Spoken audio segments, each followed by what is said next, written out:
Deus quer que você reine. Cristo é a nossa redenção.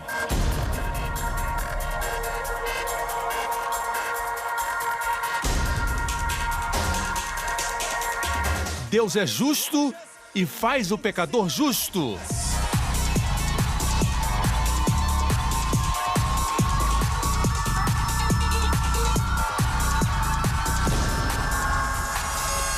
Hoje com o pastor Joseph Prince. Está pronto para a palavra de Deus? Hoje eu tenho algo especial e eu quero, antes mesmo de começar a pregar a mensagem que o Senhor tem para nós hoje, quero dizer que meu ministério é reintroduzir o Evangelho da Graça e Paz. E esse é o único Evangelho. Não existe Evangelho da Prosperidade. As pessoas dizem isso, mas não sabem o que falam. Não existe tal coisa como o Evangelho da Prosperidade. Isso não existe. O Evangelho da Graça e Paz. Ele produz prosperidade. Amém? E quando eu falo prosperidade, não falo somente material e financeira. Amém? Prosperidade em todas as áreas da sua vida. Amém? O fato é este. O Evangelho da Graça e da Paz é algo que Deus me ordenou para pregar. Hoje nós temos muitas pessoas que pregam essa mensagem, especialmente na América. Pessoas que pregam o Evangelho da Graça e Paz. E eu dou graças a Deus por isso, porque eu me sentia muito sozinho alguns anos atrás, pregando esta mensagem.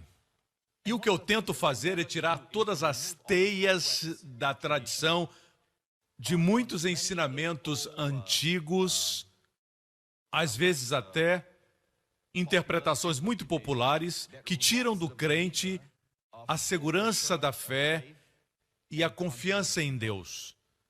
Existem muitas passagens que as pessoas usam, por exemplo, Hebreus 6. Pastor Prince, a Bíblia diz que essas pessoas têm qualidades, mas se elas caírem, é impossível serem reconduzidas ao arrependimento. Eu me lembro que muitos anos atrás isso me atingia tanto que roubava de mim a certeza da salvação. Eu recebo testemunhos de pessoas que dizem que estavam aprisionados pela lei e tentavam ao máximo obedecer os 10 mandamentos, e quanto mais tentavam, mais se envolviam em relacionamentos imorais, em adultério, mas quando encontraram a graça... Eu vou ler um testemunho para você agora. Tenho esse testemunho que acabou de chegar, e esse testemunho vem de uma senhora das Filipinas. Ela diz: eu cresci memorizando os 10 mandamentos. Contudo, minha família era complicada, com violência, jogo, e eu fui ensinada a mentir e enganar. Quando tinha 16 anos, aceitei a Jesus como meu Senhor. Alguns pensam que tem um evangelho para a América, um evangelho para a Índia, outro para a China, outro para as Filipinas, outro para Singapura. Mas é o mesmo evangelho. Não existia um evangelho para o século XVIII, outro para o século XV, mas um só evangelho. Esse evangelho serve para todos nós. Deus sabia o que fazia quando idealizou o evangelho. Amém? As boas novas. Ela continua escrevendo: aceitei a Jesus quando tinha 16 anos, recebi muita alegria de Deus, mas a alegria se dissipou. Aprendi que estava livre do inferno, mas tinha que agradar a Deus. Me disseram que eu tinha que me comportar bem. Não existe absolutamente nada errado com isso. Ela diz: eu tinha que fazer isso para agradar a Deus, para cumprir os mandamentos. Tinha muitas exigências sobre mim. Eu comecei a pular de igrejas e as igrejas diziam que eu tinha que guardar os mandamentos para agradá-lo. Senti como que Deus estivesse me esperando errar para me condenar. Como resultado, fiquei rebelde e comecei a ter sexo pré-marital. É interessante que quando as pessoas sentem que Deus está exigindo muito delas, elas se rebelam. As pessoas mais rebeldes são aquelas que cresceram em lares muito legalistas. Vocês me escutam? Os fariseus são o maior exemplo disso. Os fariseus memorizavam a Bíblia e Jesus estava em frente deles. Podiam recitar tudo o que tinham escutado. O autor estava na frente deles e a Bíblia diz que eles o entregaram para ser crucificado. Até mesmo Pôncio Pilatos, que não era alguém que conhecia a Bíblia, na verdade ele não sabia nada sobre a Bíblia. E ele disse: não encontro erro em Jesus. Pense nisso. A máfia religiosa daqueles dias o crucificou. Por isso temos que ter cuidado para não transformarmos o cristianismo em uma religião. Ou então esse vai ser o resultado. As pessoas que entendem mal a santidade dizem que a graça vai produzir licenciosidade. Ele não sabe de nada. A doutrina deles de tentar agradar a Deus com esforço humano vai produzir o resultado oposto. Como estamos vendo nesse caso. Ainda não estou pregando, é só um comentário. Sentia como se Deus estivesse esperando o meu próximo erro para me condenar. Como resultado, eu me tornei rebelde. Como resultado, comecei a ter sexo premarital e tive um aborto. E tentei o suicídio mais de uma vez. Tive filhos ainda bem jovem. À medida que fiquei mais velha, tentei colocar minha vida em ordem. E a igreja era fiel ao meu marido e trabalhava duro. A minha vida era problemática porque eu tinha dúvidas quanto à minha comunhão com Deus. Muitos crentes experimentam isso. Meu marido era um mulherengo, fumante, jogava, era preso às drogas e ao álcool. Para livrá-lo das drogas, eu o enviei para Singapura. Me juntei a ele em Singapura para trabalhar e pagar minhas dívidas. Porém, descobri que ele tinha muitas dívidas, ainda era alcoólatra e tinha muitas namoradas. Senti que ele estava me usando para pagar suas dívidas e não valia a pena ser fiel a ele. Pela internet, acabei tendo um caso. Sentia que alguém me queria, mas não parecia certo. Devastada, eu clamei a Deus. Lembrei que o meu pastor nas Filipinas mencionou a igreja New Creation. Fui assistir um culto com meu marido e chorei toda a pregação. A pregação foi sobre a mulher pega em adultério, como Jesus a amou, não a condenando e capacitando-a a não pecar. Pela primeira vez ouvi falar de um Deus que não queria me condenar. E as pessoas ainda dizem que quando pregamos essa mensagem produz licenciosidade. Ela já vivia em licenciosidade. Vejamos o resultado. O que aconteceu quando ela ouviu a respeito de Deus que não a condenava? Voltei à igreja New Creation com meu marido e sem ele. Ouvi as mensagens quando ia para o trabalho. Terminei aquele caso amoroso. Ela parou com aquele caso porque ouviu de um Deus que não a condenava. Mas tem gente que diz que esse tipo de pregação incentiva o pecado. Algo não está certo com essas pessoas que pensam assim: a sabedoria de Deus é maior do que nossas convicções. Ela terminou aquele caso. Jesus transformou a água em vinho no meu casamento. Eu amo meu marido mais do que antes e ele também me ama. Ele deixou de fumar, deixou o jogo e a bebida. Creio que Deus vai cancelar a dívida dele em nome de Jesus. Eu estou tão apaixonada por Jesus e me sinto confortável na sua presença. Quando acerto e quando erro. Eu vivo uma vida mais justa agora. Sou mais honesta e amável. Não me glorio em mim mesmo, mas naquilo que o Senhor fez por mim. Obrigado, Pastor Prince, por ser um pregador fiel. Obrigado, Senhor Jesus, por me amar. Amém. Nós temos recebido vários testemunhos semelhantes a este. Nós temos liberdade em Cristo, porque o Senhor Jesus morreu na cruz. A Bíblia diz no livro dos Salmos, um salmo messiânico: os meus ossos me encaram com desprezo. Quer dizer, ele estava tão machucado. Por isso, em 1 Pedro 2,24 é usada a palavra pisadura. Pelas suas pisaduras fomos curados, diz a Bíblia. No original grego, essa palavra não está no plural. Foi uma pisadura. Depois de o açoitarem, suas costas ficaram uma ferida só. Pedro se lembrava muito bem o que viu. Ele viu que na costa de Jesus tinha uma só ferida. Por isso ele usou no singular, por sua pisadura, por sua ferida. Fomos curados. O Salvador passou por isso, até não restar pele nas suas costas. Bateram tanto nele, por isso diz o Salmo: posso contar todos os meus ossos, mas eles me encaram com desprezo. No Salmo 22. O fato é esse, irmãos. Quando vemos isso, percebemos que foi um preço alto para não termos condenação. Fomos justificados pela fé e não por obras. Mas sempre existe alguém que aparece tentando roubar você da confiança no Evangelho de Jesus Cristo. Alguém que diz, mas a fé sem obras é morta. E eles leem Tiago 2,24. Vejam que uma pessoa é justificada por obras e não apenas pela fé. Deixe-me dizer que Tiago não está falando sobre justificação para com Deus. Escreva aí nas suas anotações. Ele não está falando de justificação diante de Deus, mas diante do homem. Como somos justificados diante de Deus? Vamos para Romanos 4 e lembre-se que esse é o Evangelho. Portanto, o que diremos do nosso antepassado Abraão, se de fato Abraão foi justificado pelas obras? Paulo estava falando com os judeus em Roma e ele estava dizendo isso, como nosso pai Abraão foi justificado por Deus e se tornou seu amigo. Como foi isso? Ele encontrou algo que trouxe bênção sobre ele e sobre sua família. Encontrou algo que o capacitou para viver uma vida poderosa, abundante e vitoriosa. Encontrou algo que o fez ser abençoado e os seus descendentes até os dias de hoje. Encontrou algo que deu a ele influência para com Deus quando orava. Deus o escutava. Deus veio a ele e até permitiu que ele o influenciasse. Com respeito a Sodoma e Gomorra, o que Abraão descobriu? Se de fato Abraão foi justificado pelas obras, ele tem do que se gloriar, mas não diante de Deus. Viram? Voltemos a Tiago 2,24. Diz que uma pessoa justificada por obras e não apenas pela fé. Duas declarações contraditórias.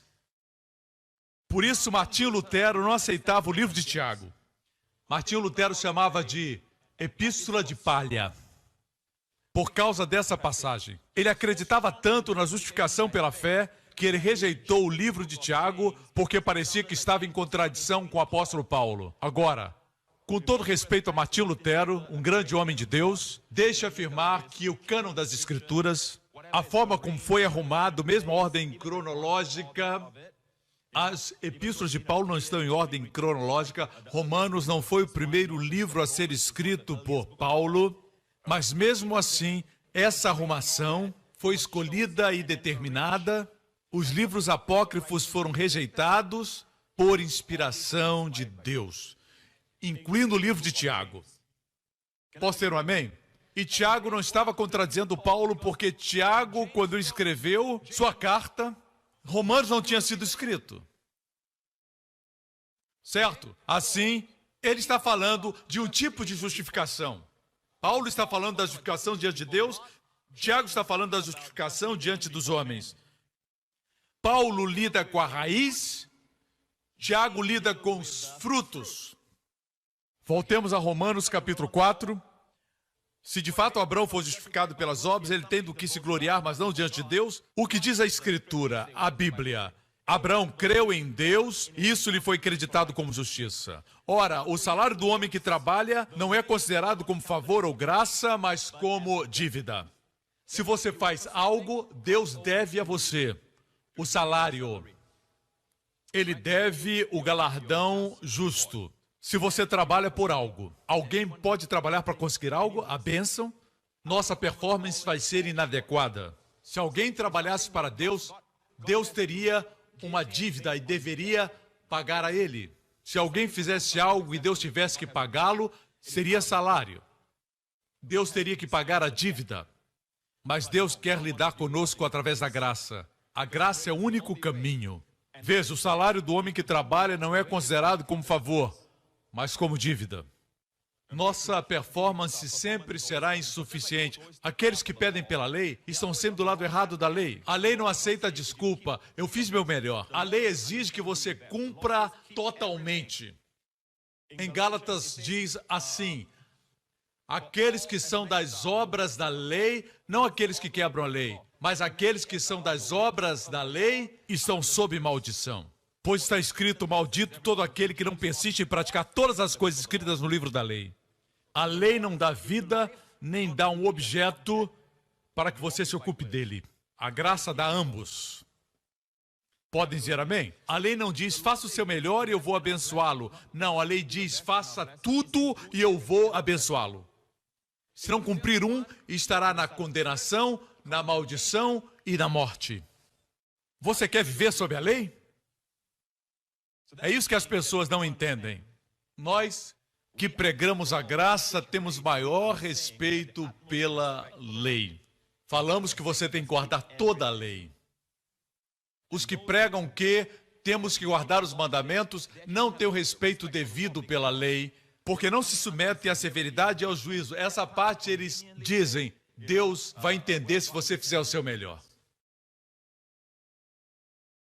A lei não aceita você fazer o seu melhor. Todavia, aquele que não trabalha, mas confia, está no presente, em Deus que justifica o ímpio, sua fé lhe é acreditada como justiça. Quer dizer, qualquer um que crê que Deus justifica o bom ou o ímpio. Vamos, respondam, irmãos. Isso vai contra a razão do homem. Deus justifica o ímpio? Como um Deus santo pode justificar o ímpio? Deve haver um fundamento de justiça para o Deus santo justificar o ímpio. Esse fundamento é a cruz. A cruz libera Deus para ser justo, certo? Deus é justo, estou usando um termo bíblico. A Bíblia diz que Ele é justo e justificador daquele que crê em Jesus. Ou seja, Deus é justo em fazer de você justo. Que incrível declaração. Sobre esse fundamento, Deus justifica o ímpio. Todavia, aquele que não trabalha, está bem claro que hoje nós somos justificados não pelas obras, mas pela fé. Amém? Está claro que se você crê no Deus que justifica o ímpio e você descansa na obra de Cristo, no que Ele fez, amém? Sua fé é acreditada como justiça. Em Efésios 2:8 diz o mesmo, pois vocês são salvos pela graça por meio da fé, e isso não vem de vocês. Essa fé não vem de nós, é dádiva de Deus. Até mesmo a fé que você tem, que o justifica, é uma dádiva de Deus. Não por obras. A Bíblia diz, não por obras, para que ninguém se glorie. A fé que você tem, para crer que Deus enviou o seu Filho, essa fé que faz você ser salvo, amém? Eu creio que vocês são salvos. Estou falando para os salvos. E vocês que não são salvos precisam crer no Evangelho, e assim serão salvos. Você tem que querer ser salvo, tem que permitir que Deus o ame. É difícil abraçar uma criança que não quer ser abraçada. Um menino pode ser bem bonito, vestir as melhores roupas, mas ser tão insensível que para abraçá-lo é muito difícil. Não dá vontade de abraçar. Uma criança pode estar suja, certo? Mas ser tão adorável, tão amável e responde ao abraço. Quando você abraça, você fica feliz. Mesmo que não esteja limpa, com o rosto todo sujo. Amém? Essa fé não é por obras para que ninguém se glorie, porque somos criação de Deus. Isso é lindo. Quando Deus nos salvou, nos tornamos sua obra-prima. A palavra no grego para criação é poema, de onde vem a palavra poema no português. Vocês, irmãos, são poesia em movimento. Vocês são poema de Deus. Vire para sua esposa e diga, você é uma poesia em movimento. Tem uma música assim. Poetry in motion. See the gentle sway. Desço para lá. Poema é um hino antigo que eu cantei. Nós somos sua poesia, sua criação. Criação não expressa bem a palavra poema. Por quê? Você pode fazer algo, fazer um carro, fazer um barco. E é diferente de escrever um poema. Escrever uma poesia é algo que vem do sentimento, que vem do amor, que vem do romance. Assim, quando Deus criou você, Deus tinha amor em seu coração. Você é regenerado, mas você foi criado. Você é seu poema em movimento, realizado em Cristo Jesus para fazermos boas obras. Não fomos salvos pelas obras, mas fomos salvos em Cristo para fazermos boas obras. E a palavra para é epi em grego, quer dizer entramos, as quais Deus preparou de antemão para que nós as praticássemos. Ou seja, o crente caminha em boas obras. O ímpio não caminha em boas obras, ele pode até praticar boas obras. São obras mortas, mas ele pode fazer caridade. Mas ele não caminha em boas obras. Os crentes caminham. Você caminha sem mesmo perceber. É isso que quero trazer para você. Muitos estão pregando e dizendo, para que ter fé se você não tem obras? Eu concordo. Se sua fé não impacta as pessoas que estão ao seu redor, você é salvo, mas a sua vida não tem nenhuma influência. Ou seja, você não tem paixão em pregar para as pessoas a respeito de Deus, a respeito de Jesus. Sua fé deve influenciar. Voltemos ao texto de Tiago, capítulo 2. Onde eu quero chegar? Na sua segurança, sua confiança, para que quando escute mensagens assim, não fique abalado, na mente ou no espírito. Vamos a Tiago, capítulo 2, versículo 17. Assim também a fé por si só, se não for acompanhada de obras, está morta. É inútil. Ele fala da justificação diante dos homens. E o próximo versículo prova isso. Mas alguém dirá, você tem fé e eu tenho obras. Mostre-me a sua fé sem obras. A palavra-chave, mostre. Justificação diante dos homens. Mostre-me a sua fé sem obras e eu lhe mostrarei a minha fé pelas obras. Como disse, Tiago não está falando de justificação diante de Deus, mas diante dos homens.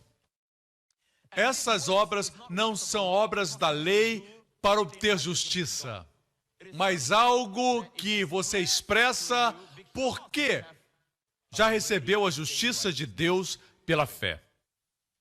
Continuemos. Você crê que existe um só Deus? Muito bem, até mesmo os demônios creem e tremem. Insensato. Quer certificar-se de que a fé sem obras é inútil? E agora ele dá um exemplo. Não foi Abraão. Ele está escrevendo para o povo judeu, principalmente para aqueles crentes que estavam entre o povo de Israel, mas para o restante do povo. Nem todos eles eram salvos, mas era uma epístola escrita para os judeus. Aprendemos dela, é claro, somos crentes. E ele diz, não foi Abraão, nosso antepassado. Veja, falava com os judeus. Não foi nosso pai Abraão justificado por obras? Irmãos, eu sinto a presença do Senhor. Existe um doce aroma aqui, não sei se você notou. Eu não sou alguém dado a emocionalismos, mas eu sei quando a presença de Deus se manifesta. Pastor Henry e eu tivemos o privilégio, não sei se é privilégio, mas é um privilégio, de expulsar demônios de uma mulher que estava possuída. Me lembro que na ocasião demos ordem para os demônios saírem daquela mulher. Foi a primeira vez que aconteceu comigo e da garganta dela saiu uma voz. Ela estava falando normalmente, uma voz de mulher, mas quando nós falamos em nome de Jesus, e da garganta dela saiu uma voz masculina, que disse, ela é minha, eu quero a mente dela. É por isso que quando prego, eu sou muito forte com respeito à mente, porque aquela voz falou, foi a primeira vez que eu ouvi a voz de um demônio, da garganta dela. Era uma mulher que estava falando com uma voz feminina antes, quando conversávamos, e subitamente essa voz falou e os olhos dela viraram. E eu disse, pastor Henry, cuide dessa situação, eu vou lá para trás orar. E eu orei.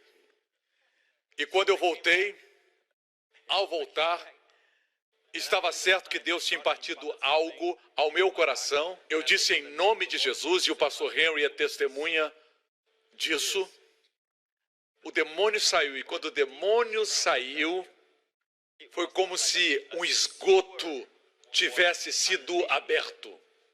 Como se um caminhão de lixo tivesse derramado todo o lixo e sua sujeira naquele quarto.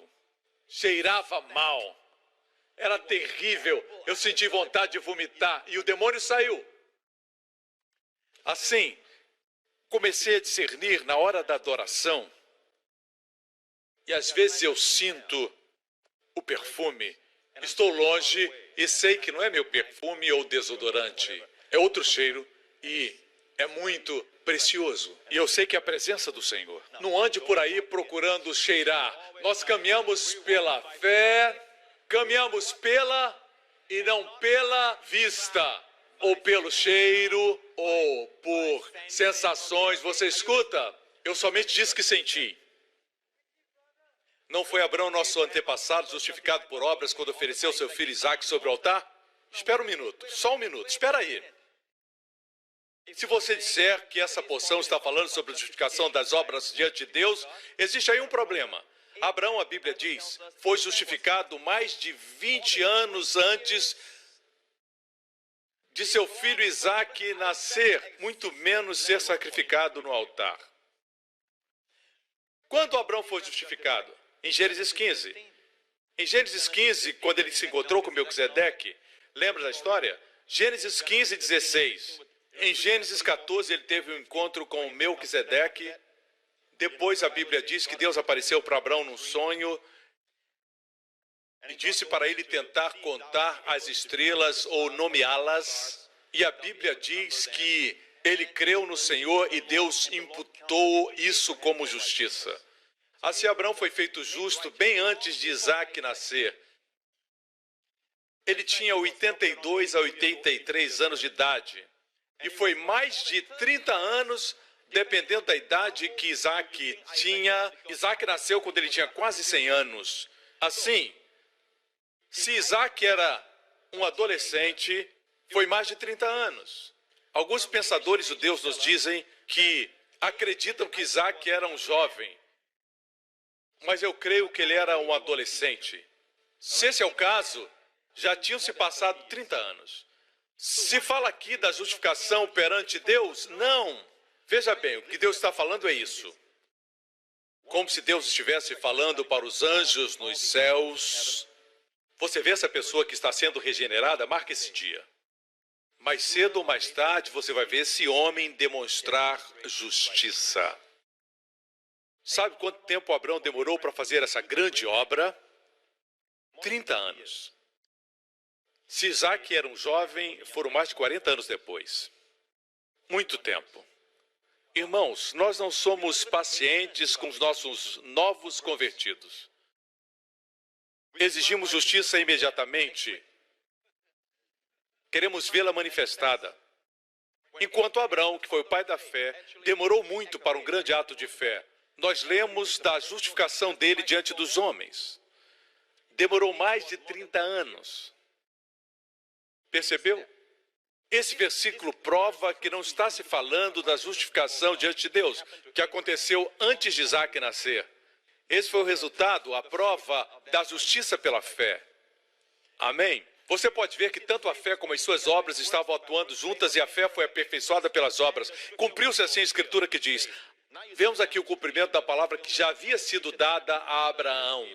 Abraão creu em Deus e isso lhe foi acreditado como justiça e ele foi chamado amigo de Deus. Veja que uma pessoa justificada por obras, isso é, diante dos homens. Você diz para os outros que é crente, mas se atrasa no trabalho, só vive no banheiro, fica fazendo fuxico do patrão. Amém? A Bíblia diz na Epístola de Paulo aos Romanos o seguinte: respeitem as autoridades, porque não existe autoridade que não provenha de Deus. Quando escreveu isso, eram os romanos que reinavam. E ele afirma que Deus os instituiu. Isso nos remete ao livro de Daniel, quando diz que o povo de Israel perdeu o seu lugar e os gentios vieram. É um outro assunto, mas Deus quer que honremos as autoridades do país onde vivemos. Pare de reclamar e murmurar e comece a orar. Quando perceber que está murmurando, comece a dizer halabashikarabakarabá. É claro que você pode discutir o assunto, pode falar com seus amigos a respeito das situações que estão acontecendo no seu país, tudo bem, mas não fique criticando. Amém? Deus não quer que o seu povo tenha essa atitude. Você, como empregado, é como José. Tudo que você toca prospera. Amém? O seu patrão vai notar isso. Da mesma forma que Potifar. Ele não era crente, mas notou e promoveu José. Que o mesmo aconteça com você. Que você ande no favor sobrenatural de Deus de forma tal que isso demonstre que você brilha como um diamante no meio das pedras comuns. Um diamante brilhante, como uma pedra preciosa. Amém? Certo? Vamos adiante. Caso semelhante ao de Raabe, temos aqui outro exemplo. Vimos o exemplo de Abraão, o pai dos judeus. Agora temos o exemplo de uma gentia. Ela não era judia, era uma gentia, mas não somente isso, ela era uma prostituta. Caso semelhante ao de Raabe, a prostituta. Não foi ela justificada pelas obras quando acolheu os espias e os fez sair por outro caminho? E assim termina o capítulo. Assim como o corpo sem espírito está morto, também a fé sem obras está morta. Não foi Raabe, a prostituta. Não foi ela justificada pelas obras quando acolheu os espias e os fez sair por outro caminho? Temos dois exemplos. Um fala de Abraão quando foi sacrificar o seu filho. O outro fala da prostituta que recebeu os 2 espias de Josué. Ela estava na cidade de Jericó. Certo? Ela era prostituta e sua casa estava na muralha. A Bíblia diz isso. E a muralha caiu. Somente onde estava a sua casa ficou de pé. E os eruditos e arqueólogos dizem que existe uma parte do muro onde existia uma janela que ainda ficou de pé. Era uma parte da muralha. E eu vi fotos disso. Vi um retrato. E os eruditos acreditam que era a casa dela. A Bíblia diz que as muralhas caíram. Vieram ao solo. Mas esse é outro assunto, não vamos falar disso agora. Mas, como ela recebeu os 2 espias de Israel em Jericó, a cidade que Deus queria que conquistassem? Diz a Bíblia que os soldados vieram e perguntaram: onde estão os 2 homens que vieram espiar a nossa terra? Eles estão aqui? Ela disse: eles vieram. Afinal, ela era uma prostituta. Mas já foram. Apressem-se, corram, pode ser que os peguem. Mas ela viu-os escondido. Ela os escondeu debaixo dos talos de linho. E eles ficaram lá. Ela os escondeu. E quando os soldados se foram para perseguir os espias, e ela foi a eles e disse: vocês nos causaram terror. Todos os habitantes de Jericó estão amedrontados. Ouvimos como Deus fez o Mar Vermelho se secar. Ouvimos como vocês aniquilaram os reis dos amorreus. Espera aí, você sabe quando Deus secou o Mar Vermelho? 40 anos antes. Somente 40 anos depois eles entraram na Terra Prometida. Já tinha tanto tempo. Não sabemos quando ela acreditou na história. Provavelmente quando ela era jovem. Ela creu. Ela ouviu a mesma mensagem e ela disse: a cidade inteira derreteu o coração quando ouviu que Deus havia secado o Mar Vermelho e destruído os reis dos amorreus, Sion e Og, pelas mãos dos israelitas. Quando ouviram isso, ficaram amedrontados, temerosos.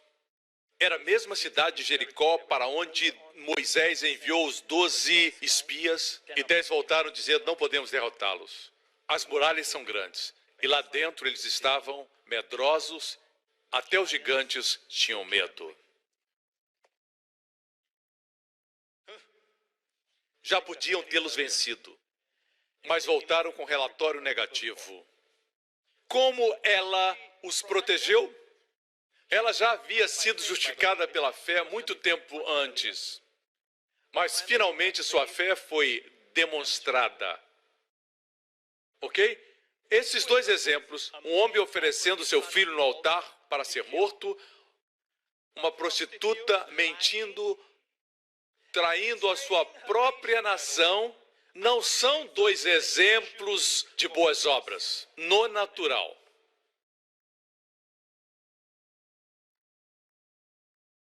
Para aqueles que defendem que este texto fala de cumprir os 10 mandamentos, esses 2 exemplos que o Espírito Santo usou não são os melhores exemplos no natural de boas obras. Oferecer seu filho no altar, matar seu filho, uma mulher que mentiu, mesmo para alguém nas trevas buscando a luz, ela mentiu e traiu sua nação. Não são 2 exemplos que nós poderíamos chamar de morais ou de boas obras aos olhos do homem natural. Por isso, o que Deus está falando é que a fé funciona. É por isso que no capítulo 1 de Tessalonicenses diz: a obra da fé o labor do amor. Muitas vezes fazemos coisas que no natural não parecem boas obras, mas Deus diz: eu gostei disso. Você sabe como Deus considerou a obra de Abraão quando ofereceu seu filho Isaque no altar? A mais alta excelência moral, que fez Deus dizer: certamente te abençoarei e multiplicarei a sua semente. O que Abraão fez não foi uma obra de caridade. Temos que fazer obras de caridade. Vestir o pobre, alimentar o faminto. E nós estamos fazendo isso. Mas estamos equivocados quando nós pensamos que as obras só são essas coisas que temos que realizar. A Bíblia diz que devemos vestir aquele que não tem roupa, dar comida ao faminto. Está escrito nessa passagem da Bíblia. Mas se pensamos que é somente isso, estamos equivocados. Está me entendendo? Quando o Senhor Jesus voltar, e Ele vai voltar, tem um anúncio para fazer para vocês. Este mundo não vai melhorar. O povo vai chamar preto, branco, branco, preto. A moralidade vai ficar cada vez mais escassa. No momento que você se posicionar, eles vão ser contrários. O mundo está tornando-se o que a Bíblia já predisse. Tempos perigosos virão, quando os homens serão amantes de si mesmos. Amém? O mundo vai piorar e piorar. Muitos pensam que vai ficar melhor. Não vai. Só existe uma pessoa que vai endireitar o mundo.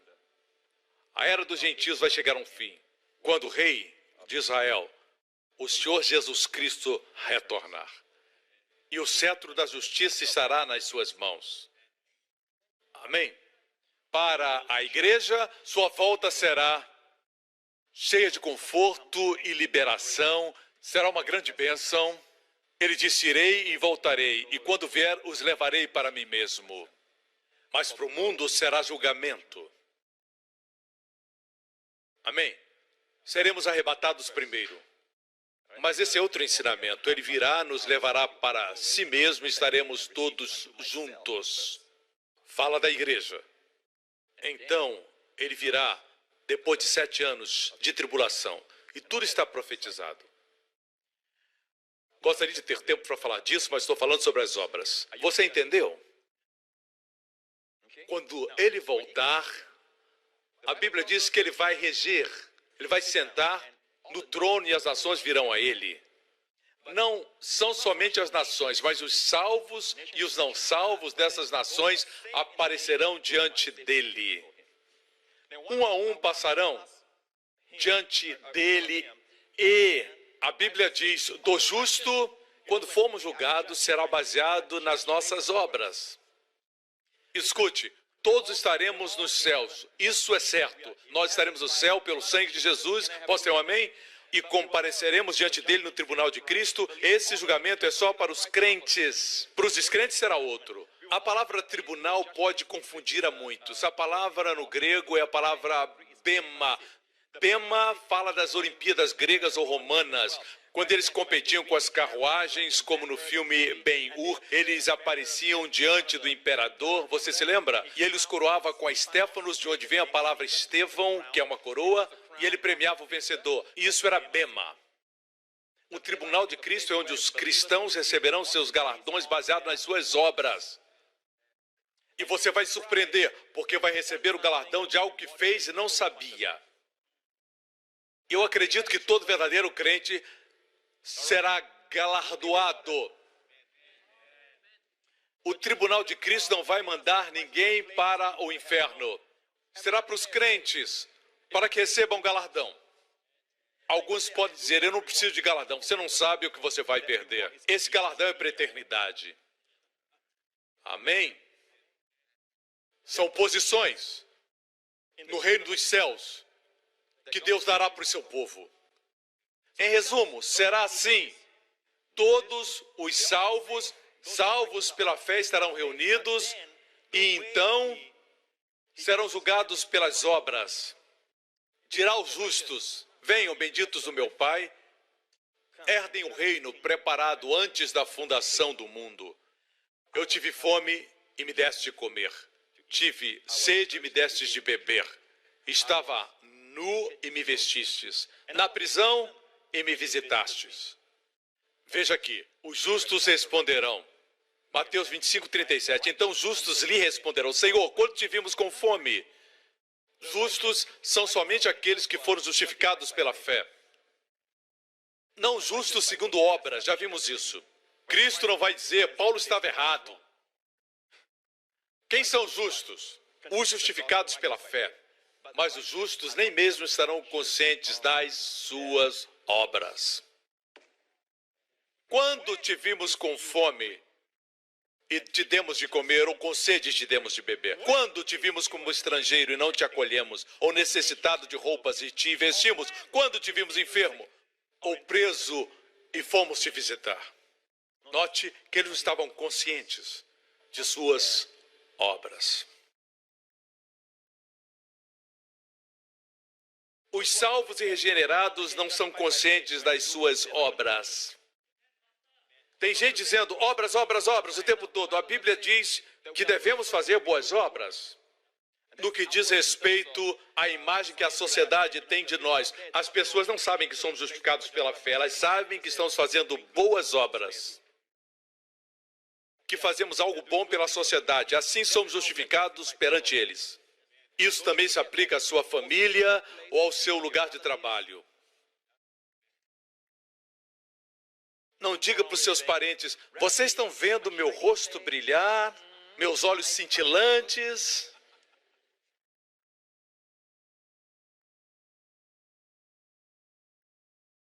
Os justos não estarão conscientes. O rei dirá, venham benditos de meu Pai. Veja agora o outro lado. Os bodes, somos as ovelhas, elas são salvas. Os bodes ilustram aqueles que não são salvos. Verso 40, o rei responderá, digo-lhes a verdade, está falando dos justos, o que vocês fizeram a algum dos meus menores irmãos, a mim o fizeram. Quando vimos com fome e alimentamos, quando fizeram a algum dos meus menores irmãos. Como trataram os servos de Deus? Ele disse, assim vocês me trataram. Existe um aspecto dispensacional que eu não tenho tempo para abordar. Quando isso acontecer, os representantes judeus estarão pregando o evangelho antes de Jesus voltar. Porque a igreja já terá sido arrebatada. É só isso que eu vou falar e vou continuar. Porque nosso assunto são as obras. Então ele dirá aos que estiverem à sua esquerda, Benjamim à direita, o justo sempre à direita. Não tem problema se você é canhoto. Mas na Bíblia a esquerda é o lugar do juízo. Assim, Benjamim quer dizer filho da minha mão direita. Nós somos a geração de Benjamim. Então dirá aos que estiverem à sua esquerda, malditos, abatem-se de mim para o fogo eterno, preparado para o diabo e os seus anjos. Fogo eterno quer dizer que eles não vão participar do milênio. Eles vão para o fogo eterno. No final ele usa a expressão tormento eterno. Não existe como minimizar essa palavra. Veja que o inferno não foi preparado para o homem, foi preparado para o diabo e os seus anjos. Mas se Deus oferece gratuitamente o seu filho para que seja salvo e você diz, eu não preciso, eu tenho minha própria justiça, veja, você rejeita a única saída. E você, de fato, está escolhendo o diabo. Não tem como você dizer, pastor, não escolho nem a Jesus nem ao diabo. Você não pôde escolher seus pais. Mas Deus lhe deu o direito de escolher Jesus. Isso, amigo, é a graça e a misericórdia de Deus. Não foi preparado para o homem, foi preparado para o diabo e seus anjos. Ele disse, apartem-se de mim. Pois eu tive fome, vocês não me deram de comer. Tive sede, nada me deram para beber. Vamos para o versículo 44. Eles também responderam, Senhor, quando te vimos com fome ou com sede, ou estrangeiro, ou necessitado de roupas, ou enfermo, ou preso, e não te ajudamos. Eles eram conscientes, disseram, quando não te ajudamos. Uau! Os justos não eram conscientes das suas boas obras. Aqueles que não são regenerados e estavam conscientes das suas boas obras. Disseram: quando não te ajudamos, quando te vimos sofrendo essas coisas e não ministramos para com o Senhor. Vocês me escutam? Eles disseram: quando não te ajudamos? Respondeu: em verdade, o que vocês deixaram de fazer, algum desses mais pequeninos também a mim deixaram de fazê-lo, e esses irão para o castigo eterno. Não fala sobre o governo milenial, fala de castigo eterno, mas os justos para a vida eterna. Olhe para mim. Não se preocupe com obras, muitos produzem mais obras do que pensam. Se você é nascido de novo, deixe-me dizer isso. É como seu filho, ele acredita, ele crê, ele jejua para que no próximo domingo ele tenha barba. Ele ora, ele jejua, mas ele só tem 7 anos. Ele viu uma celebridade que tinha barba e ele quer ser como aquela pessoa. Por isso ele está jejuando, orando, confessando e até vai para o pastor Henry, que tem o dom da cura. E ele diz: pastor Henry, impõe suas mãos, e ele ora com toda a intensidade, certo? Mas algumas coisas só vêm com crescimento. Um dia sem jejuar, sem orar, sem confessar, sem orar em línguas, sem participar da ceia, os pelos virão fortes e furiosos. E ele vai tentar se livrar deles todos os dias, barbeando-se todo dia. Eu já vou concluir, escute-me com cuidado. A forma como Deus e o homem veem as obras é diferente. Nós olhamos para as obras de caridade e temos que nos envolver com elas. Até mesmo Paulo diz que nós, crentes, devemos praticar isso, realizar boas obras, certo? Temos que alimentar e vestir o pobre, cuidar do necessitado, e nós estamos fazendo isso, irmãos. Mas se você pensa que essas são as boas obras, está errado. Porque muitos realizam boas obras sem mesmo perceber. Vejam esse exemplo, 1 João 3,11. Essa é a mensagem que vocês ouviram desde o princípio, que nos amemos uns aos outros. Não sejamos como Caim, que pertencia ao maligno e matou seu irmão. Você conhece a história dos filhos de Adão e Eva? Eles tinham 2 filhos, Caim e Abel. Você lembra? E o que aconteceu com Caim e Abel? Caim matou Abel. Por quê? A história de Caim e Abel foi assim. Caim trouxe as obras de suas mãos. Abel trouxe o cordeiro e o sangue diante de Deus. Sem o derramamento de sangue, que lembra a Deus do seu filho na cruz, o sangue do seu filho que foi derramado, santo sangue, sangue real, divino sangue, que foi derramado para purificar os pecados. E a Bíblia diz: sem derramamento de sangue, não existe perdão de pecados.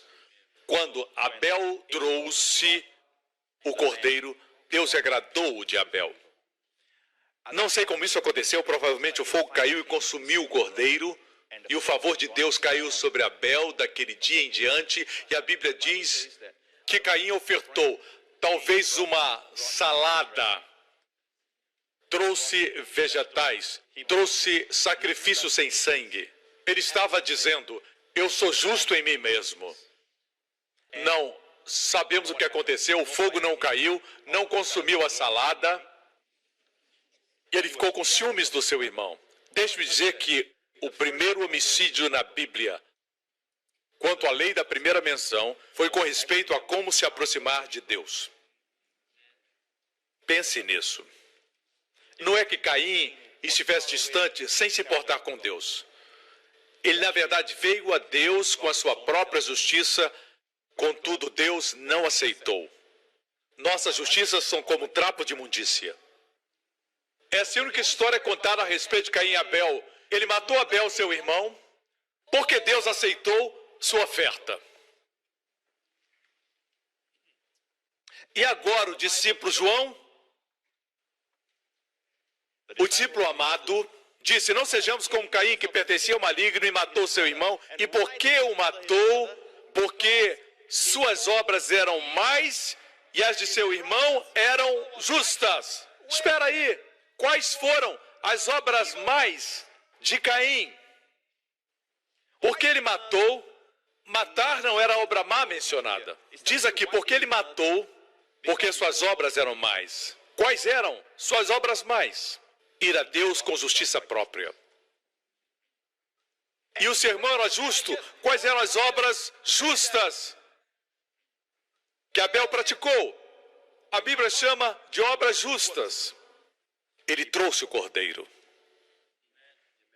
Aos olhos de Deus, você não pode dizer que Abel visitou os pobres. Não existiam pobres naquela época. Eles eram os filhos de Adão e Eva. Não existiam pobres. Se tornaram pobres por causa do pecado. Foram os pais dos pobres. Você está me acompanhando? Ele não fez boas obras como os homens veem, mas Deus chamou esse ato, se aproximar com o cordeiro e com o sangue, sem o qual não existe remissão de pecados, obras de justiça. E Deus chama o ato de vir com salada, sacrifício sem sangue, confiar na própria justiça, obras mais. O contexto de praticar justiça nesse texto é o mesmo. O que é praticar a justiça é se aproximar de Deus pela graça. Certa feita vieram a Jesus e disseram, após alimentar mais de 5.000, provavelmente 15 a 20, se incluímos crianças e mulheres, 5.000 homens, está em João capítulo 6, o povo veio ao Senhor Jesus e disseram, o que precisamos fazer para realizar as obras que Deus requer? Quantos acham que é bom fazer o que Deus requer? Diga. A maior obra é a obra de Deus. Jesus respondeu, a obra de Deus é esta, crer. Crer naquele que Ele enviou. É isso que eles estavam dizendo. Queremos fazer a obra de Deus também. O que temos que fazer? Jesus respondeu, a única forma de fazerem a obra de Deus é essa, creiam naquele que Ele enviou. Olhe para mim, quero dizer algo. Quando você crê em Jesus e você se ocupa com Cristo, você ama a Cristo, obcecado com Cristo, as boas obras são resultado. E todos vão perceber, exceto você. Algo está errado quando pessoas estão conscientes das suas obras. Quando eu não fiz isso? Como dizemos para as nossas esposas, quando eu não fiz isso? Porque anotamos tudo, não esqueça que eu lhe dei flores ontem. Tinha um amigo anos atrás, que sempre que ele dava uma oferta, ele anotava a quantia. E ele colocava vezes 100. Ele cria que ia receber 100 vezes mais, de volta. E ele me mostrou a anotação. Quando ele mostrou, algo pareceu estranho. Algo estava errado. Mas pastor, o senhor não acredita que Deus vai devolver 100 vezes mais? Mesmo que não receba a recompensa, é o prazer de dar para o Senhor. O prazer de abençoar é suficiente. Isso contagia. E quando eu dou, eu não gosto de enfocar isso, não gosto de pensar sobre isso. Amém? Não podemos ser como os homens que ficam dizendo, eu fiz isso, eu fiz aquilo. Na verdade, eu sou muito consciente dos perigos, do orgulho, porque Jesus fez tudo e não eu. Quando faço algo, procuro esquecer. Você também é assim? Ser regenerado é assim.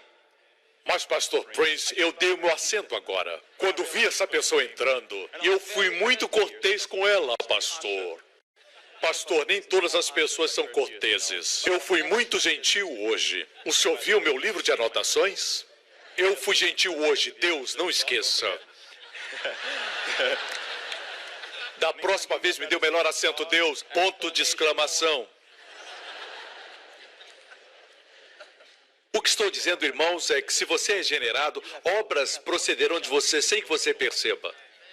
E Deus dirá, um dia no céu, aqui, você deu um copo de água fresca. Ser recompensado por dar água fresca, Senhor. Deus dirá, filho, meu coração foi tocado por seu gesto. Foi isso que Jesus disse. Se alguém der um copo de água fresca a um dos meus pequeninos, não perderá seu galardão.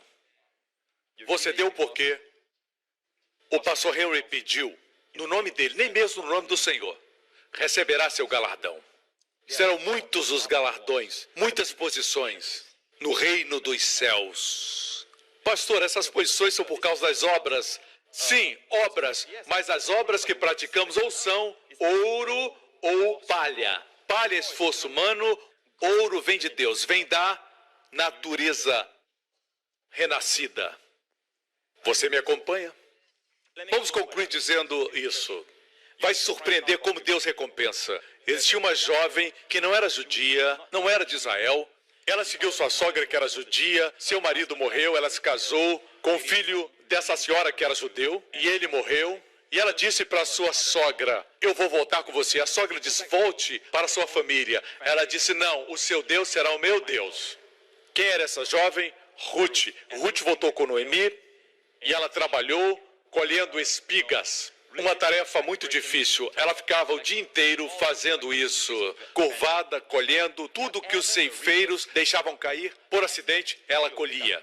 Até que o dono do campo, o homem mais rico e solteiro, eu tenho essa mensagem gravada, a história de amor de Ruth, vai abençoar você. Tem abençoado muitas pessoas. É uma linda história. Mas vamos concluir.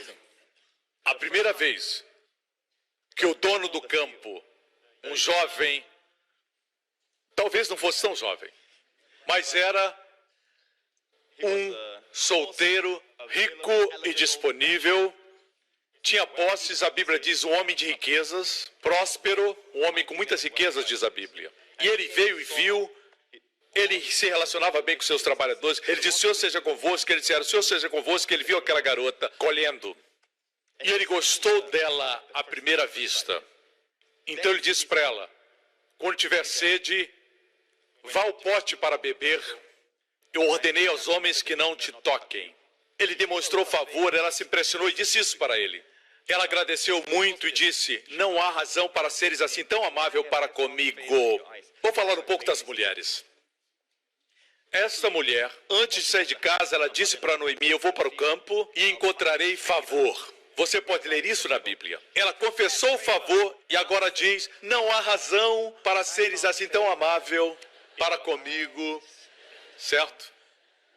Homens, as mulheres são mais espertas do que imaginamos. Amém? Não há razão para seres assim tão amável para comigo. Sabes bem que não passo de uma estrangeira. Verso 11. Boaz respondeu, contaram-me tudo o que você tem feito por sua sogra depois que você perdeu o marido. Como deixou seu pai, sua mãe e sua terra natal. Deixar pai e mãe não parece ser uma boa obra. O marido dela não estava mais vivo. Como deixou seu pai, sua mãe e sua terra natal para viver como um povo que pouco conhecia. Isso é boa obra? Não de acordo com o homem natural. Outro diria, seu marido morreu, vá para seu pai e sua mãe. Vá para sua terra. Ela havia deixado tudo para seguir sua sogra. Vejamos o que diz o próximo versículo e vou concluir. O Senhor lhe retribua o que você tem feito. Que você seja ricamente recompensada pelo Senhor, o Deus de Israel, sob cujas asas você veio buscar refúgio. Deus recompensa você por se refugiar debaixo de suas asas. Deus dá a você uma rica recompensa quando você se refugia nele. Uou! Espera aí.